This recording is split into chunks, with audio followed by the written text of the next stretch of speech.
Welcome everyone to this very interesting session of the Global Migrant Festival.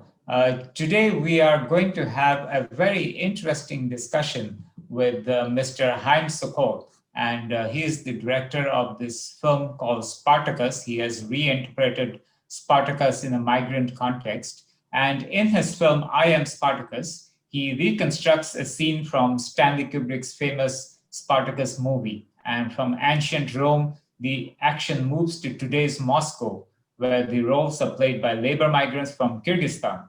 In this scene, defeat is transformed into a moment of complete triumph. Defeated anonymous slaves gain names. Each of them becomes Spartacus, and hence each can lead a future uprising. This session will screen part of the film, followed by a discussion with Mr. Haim Sokol. So a quick introduction about Mr. Haim Sokol as well. He was born in Arkhangelsk in 1973. He graduated from the Hebrew University in Jerusalem and the Institute of Contemporary Art in Moscow. He teaches at the Alexander Rodchenko Moscow School of Photography and Multimedia and is a member of the editorial board of the Moscow Art magazine. Mr. Sokol is the recipient of several awards, including Soratnik, and has been nominated for the Innovation Prize and the Kandinsky Prize as well. Welcome, Mr. Haim Sokol, and thank you for joining the Global Migrant Festival. Hello, and thank you for inviting me. Thank you. And Mr. Sokol, if before we show the movie, if you can give us a 2-3 minute introduction about this very interesting film, I Am Spartacus, before we play the film. So over to you to talk about this. Actually, there are two films with the name Spartacus. One is I Am Spartacus, which is a reconstruction or reenactment of the scene of Kubrick's film Spartacus from 1960, where defeated in the actual film of Kubrick, the defeated army or the rest of the army of gladiators, of slaves, waiting for their destiny. And the Romans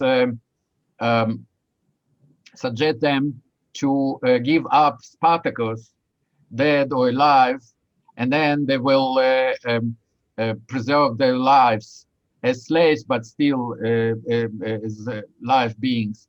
And then they stand up one after another, and everybody say,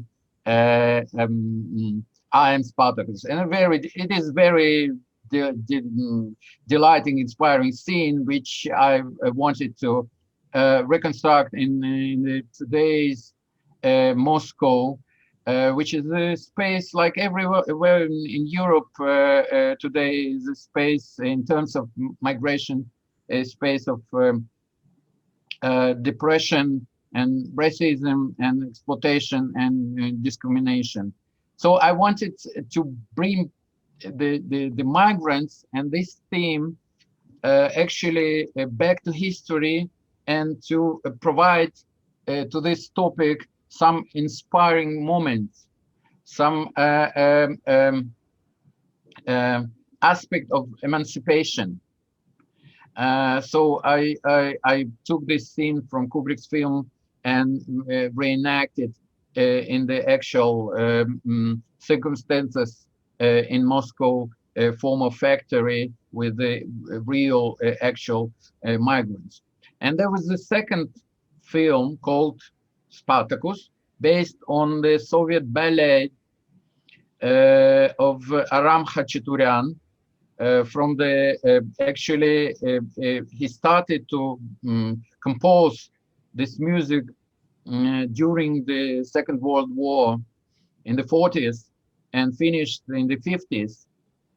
So the actual composition, the music was inspired by the spirit of anti-fascist, anti-Nazi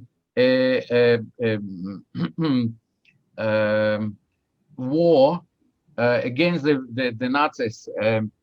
And then he finished it in the beginning of 50s, and it's based the ballet on the story of rebellion of Spartacus and his army of gladiators and slaves. And actually, I live in Moscow. So as I told, I live through also as a migrant and as a newcomer. I live through this life of discrimination, mostly on racist base, exploitation and common depression, which is the radical form of exploitation actually of everybody. Migrants just are the most unprivileged group, but not very much different from the rest of people. But on the other hand, there is for me at least very important difference comparing to Europe, for example. The difference is about the monumental or space, or the space of memory. Migrants from the former Soviet republics, now independent states from Central Asia, and those who live here still have the common very recent past, which is a Soviet one. And the Soviet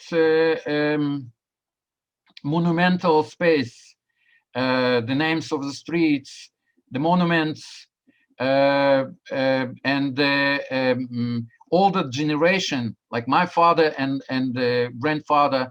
So their grandfathers and fathers fought in the Second World War in the same Red Army,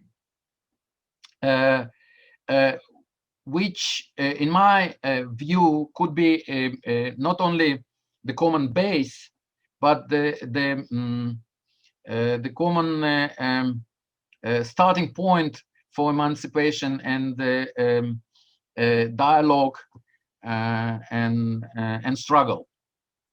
So I combined the Soviet ballet, which is, like I said, inspired by the war against Nazis, and took this figure of Spartacus, which is, in my personal life, I would say, it surrounds me. Like I live not far from the street named after Spartacus, and which is close to the street named Engels, and near the Bauman Street, which is and a metro station, which was a Russian revolutionary killed in the first Russian Revolution. And besides, Spartacus is the name of the sport club. First of all, the football club, which was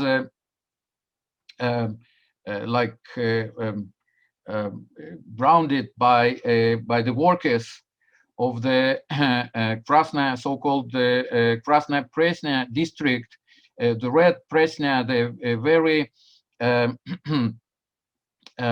known revolutionary district in Moscow with a long history of revolution.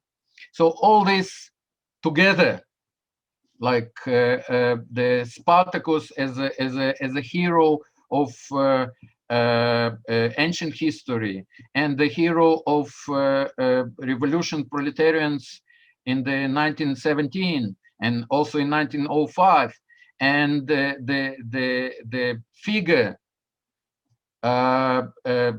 which surrounds me in the name of streets and this revolutionary past, and the World War II is like gave me the inspiration to create such a I would say palimpsest about this rebellion, which I again reenact in its real, actual, new circumstances with migrants from Kyrgyzstan. One more detail: it is a combination of documentary and silent movie. I was very inspired by Eisenstein, and also theater or performance. And all the film is filmed like a theater performance, which the migrants feature both like rebellion, gladiators, revolutionists, and the suppressors, the Romans, because there is also inside this group also very tense class relationships between them. Very rich businessmen who bring their people and exploit very, very heavily. So I wanted to create some this combination of genres and the history, and I brought as a scenography, as a main object around which all the scenes take place is the Arch of Triumph, Arch of Titus from Rome, which actually doesn't relate to Spartacus. It relates to rebellions of, or more exactly to defeat of rebellion Judea by Romans, and it was raised to triumph this victory over rebellion Judea. So my own history turns like a part of the common universal history, and I was it was really interesting. A few years later, years later, to see on TV news how the yellow jackets in Paris, enforcement of police forces from the Arch of Triumph in Paris, and the Arch of Triumph in Paris is actually the form is actually took from the Titus Arch. It's the same form. It was like this arch was like a canon of this construction of Arch of Triumph in Paris and also in Moscow, by the way. On the other hand, of course, things don't get better, and after the shooting of the film, a year later or a few months later, there was a very sad event, racist event against migrants, very, very broad in geography in Moscow, and also outside Moscow, all over Russia, called the White Car, when the group of nationalists attacked individual migrants and beaten them deadly, and the crowds.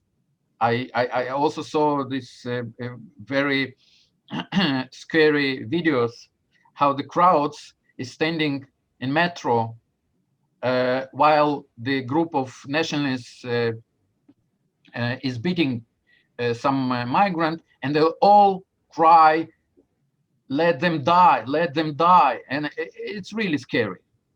So I wanted at least to imagine the moment of emancipation. Thank you very much, Haim, for this introduction. I must say it's a very powerful film. I have watched it twice myself, and I find the imagery, the music, everything working very strongly in this film. So Thank for you. the benefit of everyone, we would like to now play the film, and we will come back to this discussion after we have watched this film.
Okay, so that was the film Am Spartacus. The things that I found so powerful was the imagery, the bright jackets that you mentioned earlier, the yellow jackets, the orange jackets that we saw here, the wet road before the soccer game, as well as the whole tension that builds up. And I must say, when I saw the thumb going down, that was one of the most shocking scenes, I must say. And the other interesting thing I found was that you worked with a lot of restrictions and constraints. So there is this very small space, and you said that it's a combination of film and theater. So you worked around this very small space to create so much of drama and so much of power. So thanks, Haim, for sharing this very powerful film with our audience. Thank you very much. I also worked in a very limited time framework. Okay. The shooting took just about 8 hours. Oh, okay. One day. Okay. Two reasons for this.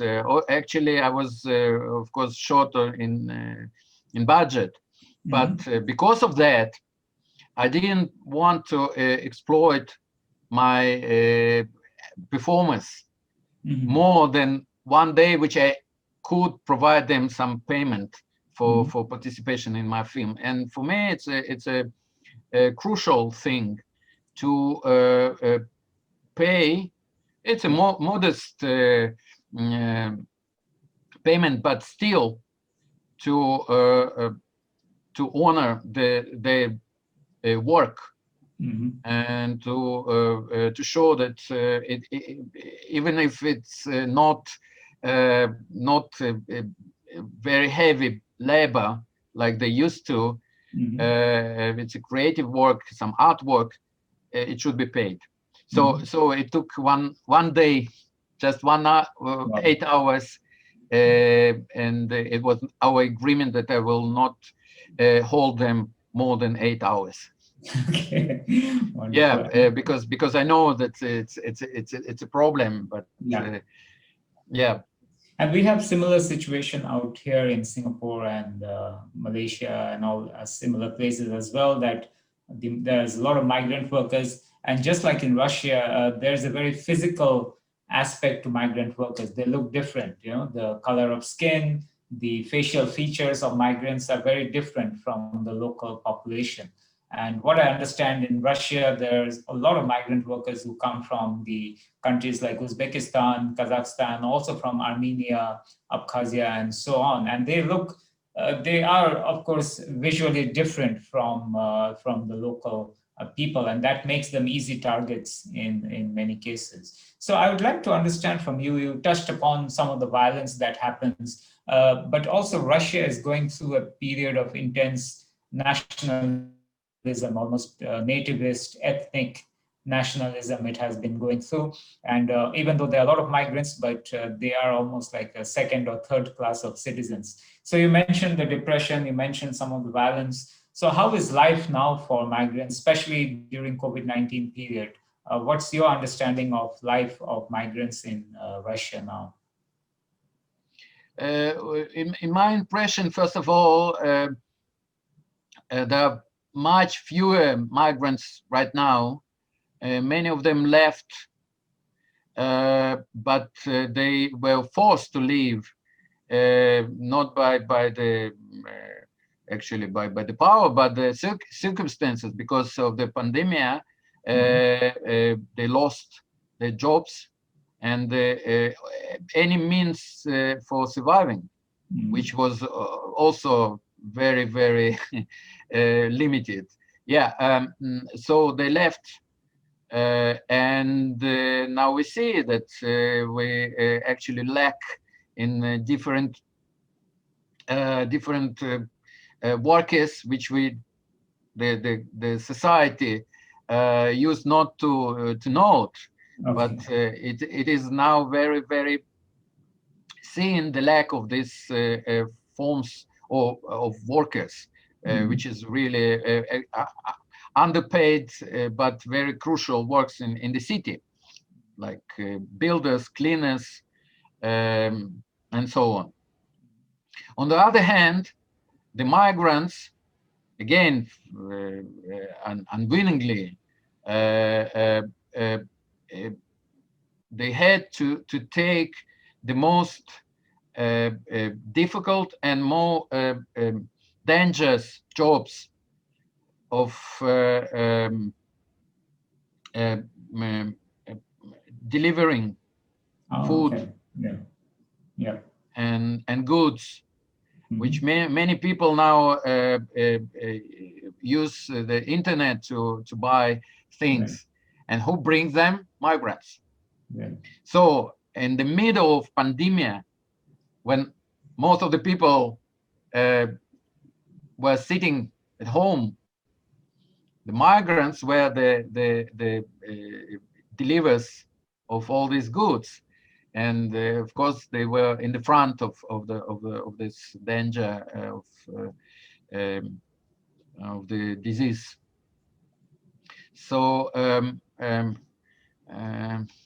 as always, we lack of these workers. We see the lack of people who would do this kind of jobs. And I should say that this is also about not only about money. It's about also about dignity. And I see that this lack of workers,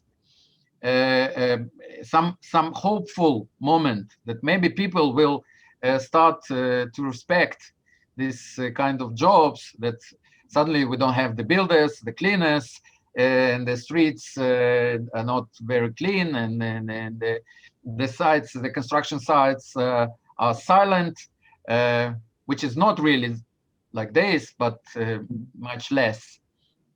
And on the other side, I want or I wish the people will be less open to this danger. And how has the sentiments in Russia changed since the breakup of Soviet Union? So, is the country becoming more accepting of migrants? What about the different population groups, like the younger people, the older people? How do different segments of society in Russia respond to the migrants? It's hard to say. It depends where. Because in different regions of Russia, there are different numbers of migration. And sometimes in the regions like North or Siberia, there are much less migrants. And in some terms, it's even better for migrants. They look much more different there, but still they're less. They don't don't provide this kind of tension in the local society. But in my impression, the young people are much more tolerant, because this generation grew up together with these people, and they went to the same schools or kindergartens, and the children of migrants have more chances to integrate, because they speak fluently Russian, and there are much more migrants as in numbers than it used to be even 10 years ago, and they're very crucial part of the social landscape. So I hope slowly, and in spite of the general this patriot spirit slowly it's getting improved.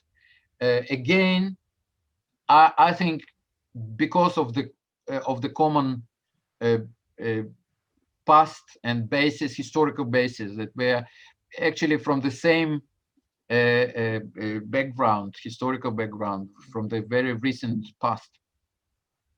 And that is interesting because in the Soviet Union, you had people from all the republics of Soviet Union moving around to study somewhere, to work somewhere. So I would have imagined that in Russia, people would be quite used to seeing people from like the Stan countries or Armenia and other places. So what changed so suddenly in Russia that people became anti-migrants despite this very recent past and common history that you mentioned? Well, first of all, the Soviet people not they didn't they were not exposed so much to different uh, uh, peoples and nations of the Soviet Union, because it was pretty much structured and closed. Sometimes people from there came to European parts of the Soviet Union, but it was not really mixed. And people from Russia, from the European part, used to travel in Caucasus and Central Russia, but still it was the mono nation regions. But the main reason of the change in the relationship is, of course, the economical one, because the migrants, like everywhere, they like threat of the economical invasion. Okay. Yeah, people are afraid to lose the jobs, or people don't want to take this level of salary which migrants usually agree to. So people like afraid that these people will take the jobs, and they will damping the salaries.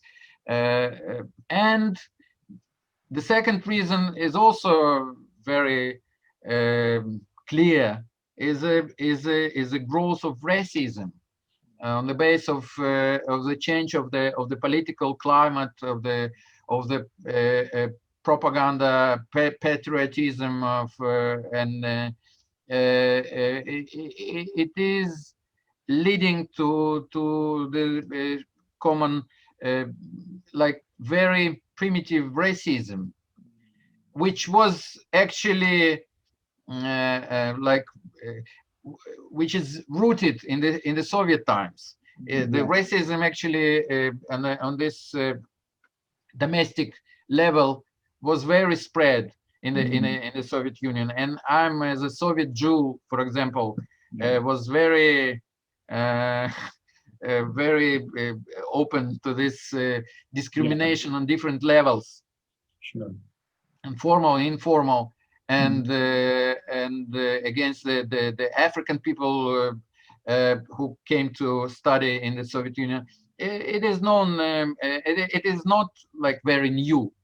Of course, with the disappearing of the ideological, even cynical, but still framework which proclaimed universalism, internationalism, like when it disappeared, what left? The basic racism. So in that context, your film is very provocative in that sense that it kind of visualizes a rebellion, it kind of visualizes an opposition to the mainstream narrative. So how How was your film received in Russia by Russians? Well, it had a very limited, like very limited cycle of viewers. Mostly I showed it outside Russia, like now, for example, and mostly in the framework of exhibitions, which has a very specific audience. Right. And there are two reasons for that. First of all, not much interest from the former institutions was in that film, because of censorship, of course, and because of the personal positions of the those who take decisions. But in Russia, the liberal, so-called liberal society is pretty much share all this patriotic or anti-black, anti-non-Slavic moods. They're very polite not to express it openly, but inside, when I speak, I remember that I met some curator, and she asked me what I was working about, and I said I'm about to film the new video, and she said, "Wow, interesting, about what?" And I said, "Migrants," and she lost interest immediately. Like I saw in her eyes, like the light was turned off. And the second reason is that actually I'm a bit suspicious and cautious about showing migrants, and they told me that they don't want them to appear in public domain in a public space, because if somebody from their countries sees this movie, it can very hurt them physically. So they were very cautious about it, and so I promised them not to share it to the open public. So I can say this. It has really like this life of the film. I show it from time to time. Okay. So in that context, how was it working with migrants? Was it difficult for you to get their trust to make such a provocative movie of Spartacus working with so many migrants? If you could describe the artistic process of working with migrants in your film. Yeah, it was not easy because from my experience of working with them, of course, there are much more differences than the common things between us. And even though I speak about my own experience of exclusion and racism and migration, and actually I live here as a migrant, but still I must admit that I relate to some more privileged group.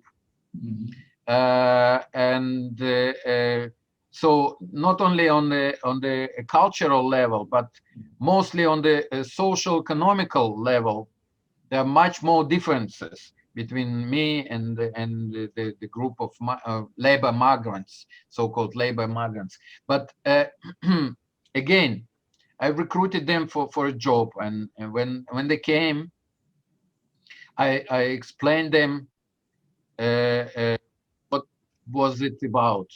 I explained about Spartacus and about this will for freedom and rebellion. And